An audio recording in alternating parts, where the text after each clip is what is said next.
En esta segunda parte lograremos ver de manera mucho más precisa, más detallada, más específica los distintos modelos de evaluación de resultados e impacto ya de tipo experimental, cuasi experimental, no experimental, estadísticos, entre otros. Es decir, podremos, con la información que obtengamos y recabemos y procesemos de los distintos proyectos que estemos ejecutando, sean estos públicos o privados, poder medir el real impacto. Obviamente que el nivel de plausibilidad o el nivel de certeza que obtengamos dependerá de la rigurosidad que apliquemos a esas distintas metodologías, a los distintos grupos de control, a los grupos experimentales y grupos de seguimiento. Porque si en cada proyecto hacemos esto, podemos tranquilamente, como decíamos en la módulo anterior, obtener unos mejores resultados, planificar mucho mejor y además poder otorgarle y entregarle a la institución en la que estemos mejores, obviamente, indicadores, mejores datos para poder enriquecer la forma de llevar a cabo los distintos proyectos. En esta videoclase ya tocaremos el tema de la evaluación ex-post de proyectos de inversión pública y privada y por lo tanto haremos uso de algunas metodologías y estudios de caso bajo los distintos modelos y herramientas para su medición. Hay que entender que la evaluación ex-post pues básicamente busca determinar esos resultados y los impactos derivados obviamente de la intervención que hemos tenido. La evaluación ex-post tiene que ver entonces con esos resultados que hemos hablado y básicamente los impactos. Y como lo hemos dicho en la anterior videoclase, hay que entender si esos logros, identificar esos logros y resultados como tal que generan esos cambios son originados o no por la política pública, por el proyecto o por el programa. Y esta evaluación nos permite entonces cuestionar si el proyecto cumplió o no con esos objetivos propuestos. Y a partir de ahí tomar pues las acciones que se requieran para los nuevos proyectos o programas y conocer las razones que llevaron al incumplimiento de esos resultados previstos, básicamente en los resultados, metas e indicadores. Inicialmente se hace o se puede partir de un análisis costo-efectividad, el cual entonces busca en la evaluación ex-post de proyectos o programas hacer una comparación entre los indicadores que hemos determinado, básicamente los de costo-efectividad esperados y aquellos que hemos obtenido, tratando de identificar entre estos las diferencias que se han encontrado y a su vez identificar en esa relación causal que hemos hablado a qué se debió. La relación causal entendida como la relación causa-efecto. Por ejemplo, el análisis de costo-efectividad, si queremos medir un proyecto en el sector educativo, basándonos, por ejemplo, en un escenario donde no hay televisión educativa y otro con televisión educativa, podemos mirar entonces los beneficios. Y esos beneficios hay que entenderlos partiendo del dato inicial. Hay que recordar que este dato inicial hay que reconocerlo como la línea base. Podemos tomarlo así, sea un dato de cantidad, de cobertura, de calidad, entre otros. ¿Y de dónde sale este valor? Pues este valor simplemente para significar contenido en la tabla nos va a salir de la diferencia que hay, ¿cierto?, entre el beneficio bajo el sistema tradicional y las ganancias obtenidas con la televisión educativa. Y también tenemos unas ganancias sin televisión educativa. Podrán ustedes ver que hay una cantidad o un valor mucho menor. Y ya por último podemos hacer la medición costo-efectividad en las distintas áreas del saber o del conocimiento, sea matemáticas, ciencias, español, literatura, estudios sociales, entre otras, y determinar en esa relación los valores en cada caso para determinar obviamente ese resultado y más que resultado, el impacto del proyecto. Obviamente eso permitirá adecuar o tomar o enriquecer posteriormente ese tipo de procesos educativos. La evaluación de impacto ex-post, entonces simplemente, como ya dijimos, consiste en comparar los resultados, pero en este caso debemos tener en cuenta un grupo de tratamiento, que es el grupo de los beneficiarios, o sea, hacia dónde se dirigió el programa o el proyecto, y un grupo de control. El grupo de control hay que tener en cuenta que pueden haber distintas formas de seleccionarlo. Una forma es para la selección aleatoria, entonces puede ser aleatoria. U otra forma es teniendo en cuenta que ese grupo de control va a estar integrado por individuos con características similares. O sea que aquí incide la decisión y la posición de quien va a definirlo o va a seleccionarlo para poder hacer una mejor comparación. Obviamente, si el grupo de tratamiento y el grupo de control están bien seleccionados y se hace una muy buena selección de indicadores, de instrumentos y herramientas y inclusive derroteros para aplicar esa medición de impacto y resultado, tendremos un mejor resultado en la medida en que son más confiables, son mucho más adecuados, relacionados y asociados a los impactos atribuibles a la política pública, programa o proyecto. Es decir, que podemos nuevamente volver a ese concepto de relación causal. ¿Cómo podemos hacer la identificación del grupo de control? Entonces, decíamos que hay distintas formas. Uno es buscar similares, es decir, si tenemos una área o un territorio donde tenemos una situación previa y la cual fue objeto de cambios y han habido impactos y resultados como resultado de una intervención y tenemos otro espacio con una situación parecida, es decir, la ausencia de un programa de seguridad, educativo o de salud, de una obra pública, entre otras, entonces podíamos identificar allí personas que están padeciendo, por así decirlo, aún lo que ya con la intervención en este otro escenario se ha tratado o se ha corregido, o se ha solucionado o atendido. Entonces es muy común seleccionar personas para el grupo de control con características similares.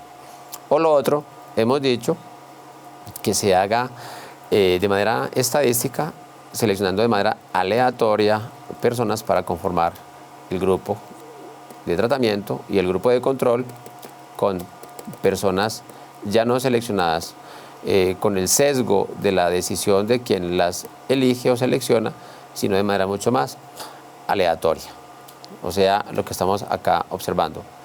Y la primera que hablamos, que sería la donde se hace la selección, entonces esa selección debe cumplir con algunos requerimientos. Y estos requerimientos tienen que ver con características, con variables, con algunos criterios, en donde busquemos una cierta homogeneidad o un encuentro entre los individuos que van a estar en un grupo y otro, para poder hacer una comparación adecuada. Es decir, no podemos hacer una comparación con individuos o con sujetos o unidades muestrales disímiles. Tenemos entonces algunos tipos de estimadores, el antes y después, que es un método no experimental, el estimador de sección cruzada, el estimador de diferencia en diferencia y el estimador matching. Básicamente los estimadores todos pues, nos van a buscar identificar, como en el caso del primero, una esperanza, ¿sí? Dentro de una población y dentro de un proyecto con una situación, digámoslo, previa y una situación posterior, para tratar de identificar si, por ejemplo, el bienestar que se ha obtenido con el proyecto o bienestar que se ha obtenido con la intervención, se podía, digámoslo, mantener el criterio o el valor de la variable objetivo si no se hubiera realizado el proyecto. Es decir, acá se mira el cambio en los beneficiarios que han sido, por así decirlo, arropados por el proyecto ejecutado. Y entonces, básicamente, lo que se tiene en cuenta es qué sucede si se realiza o no se realiza el proyecto, para identificar, valga decir, la ganancia de realizar ese proyecto, y más que ganancia, los beneficios. Y puede ser aplicado en la mitad o al final del proyecto. Si es obviamente al final, hay que tener en cuenta de nuevo la relación de causalidad dentro de ese proyecto. Ya el estimador de sección cruzada básicamente nos permite identificar dentro del grupo de tratamiento, o sea, los beneficiarios, y el grupo de control, los no beneficiarios, si el resultado de la variable de tratamiento a la cual se le apuntó en un momento determinado versus el momento de ejecución del proyecto se ha cumplido, y si esas condiciones asociadas a que haya proyecto o no haya proyecto, arrojaría entonces los resultados similares para poder determinar lo que provocó la ejecución de ese proyecto. Y el estimador de diferencia en diferencia, pues simplemente nos permite dar a conocer qué ha pasado, qué cambios han habido entre las personas que están en el grupo de tratamiento y el grupo de control. Igualmente, en los distintos momentos del proyecto, en T-0 y T-1, para poder conocer si ese grupo de tratamiento realmente ha recibido los resultados que se han planeado con antelación y si la situación originaria del proyecto, es decir, las condiciones socioeconómicas o sociodemográficas que existían, han o no cambiado. Por lo tanto, el valor T-1 sería cuando hemos realizado el proyecto o ejecutado ese proyecto, política pública o programa. Y el estimador pues, matching simplemente nos ha de decir o mostrar una comparación y un grado de resultados y la solución o no del problema entre los beneficiarios y el grupo de control. Aquí hay que buscar entonces características similares en ambos grupos.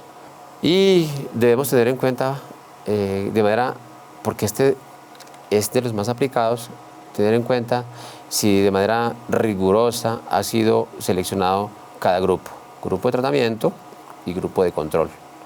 Porque de esto va a depender la confiabilidad de esos resultados para poder determinar si este grupo de tratamiento, donde entendemos que están los beneficiarios, ya en este caso los usuarios, y quienes han sido impactados con el proyecto, haciendo la comparación con el grupo de control, si dentro de estos pues hay una diferencia, digámoslo, notable o sustancial. Acá se puede ver un ejemplo, porque en esta parte estamos tratando de mostrar algunos casos concretos, lo que ha pasado con el uso del estimador de diferencia en diferencia y el estimador matching, partiendo de lo que hemos dicho, la línea base y un primer seguimiento, línea base y primer seguimiento en ambos casos. Cuando hemos dicho línea base, hay que recordar que esa línea base es el valor que tenemos como referente previo al inicio de la intervención del programa o proyecto que queramos ejecutar o política pública. Ejemplo, si tenemos un problema de tasas de mortalidad o de morbilidad, entonces teníamos un porcentaje X en el momento T-0 y luego con el proyecto o con el programa o con la política pública tendríamos de manera posterior en el momento T-1 un porcentaje Y, ¿cierto? Que obviamente debemos tener en cuenta que debe ser positivo o debería ser positivo y debería ser significativo respecto a esta línea base para poder determinar obviamente los resultados y los impactos de ese proyecto. Entonces, acá ustedes podrán comparar en estos distintos datos realmente y con base en la cantidad de jóvenes pareados, aquí podían ser pues, estudiantes, deportistas, entre otros, dependiendo del proyecto, qué cambios han habido, tanto en los que están en la parte urbana como en la parte rural. Y ya cuando hablamos, por ejemplo, de otro caso, como el de familias en acción y asociado a una variable, ¿cierto? En este caso, la enfermedad diarreica aguda, pues podemos encontrar unos resultados utilizando el modelo Probit. Ese modelo Probit simplemente pues, significa un tipo de regresión lineal donde la variable dependiente puede tomar solo dos valores. En este caso, pues podríamos estar pensando de personas enfermas y personas no enfermas. Y ese modelo Probit también lo puedo utilizar para situaciones donde sí o no, respecto, por ejemplo, a si la persona es empleada, tiene vivienda, es casada o no, entre otros. Y por lo tanto, pues se busca siempre unas probabilidades, como podemos ver acá, de sufrir enfermedad, por ejemplo, diarreica aguda u otros tipos de enfermedades, para poder obviamente identificar en ese pareo, en ese porcentaje de pareo, prácticamente unas diferencias que queremos encontrar. Y tenemos otro criterio que es la identificación de los beneficios del proyecto. Es decir, esta función nos va pues, a mostrar realmente qué cambios se han originado o se han dado con ocasión de esa realización del proyecto.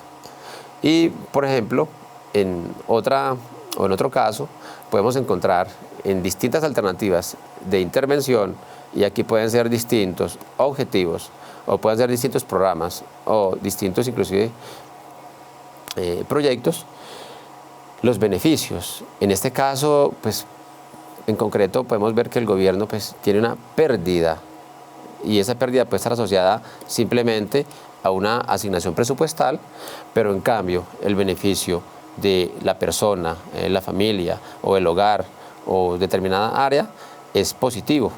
En este caso, en la alternativa A teníamos 400 para el beneficiario P y tenemos en este caso pues para el beneficiario R 800. Dándose un cambio total de 200.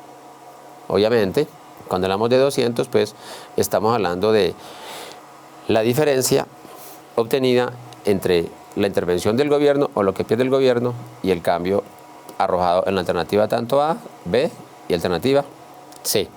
Como se puede ver acá, en este caso, pues todos estos cambios son cambios positivos, que prácticamente es lo que se requeriría, y que si bien acá el Estado asoció o colocó unos recursos, no tiene tanto afán en tener, por ejemplo, unos resultados propiamente presupuestales o financieros, sino que provocó unos resultados de corte social y económico en ese entorno. Esa es una manera pues, de entender esta tabla. En la videoclase que recién terminamos, hemos podido identificar ya de manera más precisa los distintos casos referentes en los cuales hemos podido mirar cómo se han aplicado las distintas metodologías, criterios, indicadores y elementos estadísticos para determinar los impactos brutos y netos y los distintos resultados de una distinta gama de proyectos, tanto públicos como privados. Y por lo tanto, con estos referentes podremos ya en los proyectos que iremos a evaluar o que iremos a ejecutar, poder medir de manera mucho más precisa y más acertada y de manera mucho más coherente esos resultados y esos impactos. Y por lo tanto, enriquecer el proceso de planificación, seguimiento, medición y control, ya que la evaluación ex post nos va a determinar en últimas si el proyecto que hemos ejecutado ha sido exitoso o no, en la medida en que hayamos o no logrado los resultados y en qué forma y en qué cantidad y en qué calidad hemos afectado o impactado positiva o negativamente el entorno y satisfecho los requerimientos y necesidades de la comunidad, de las partes interesadas, de los usuarios.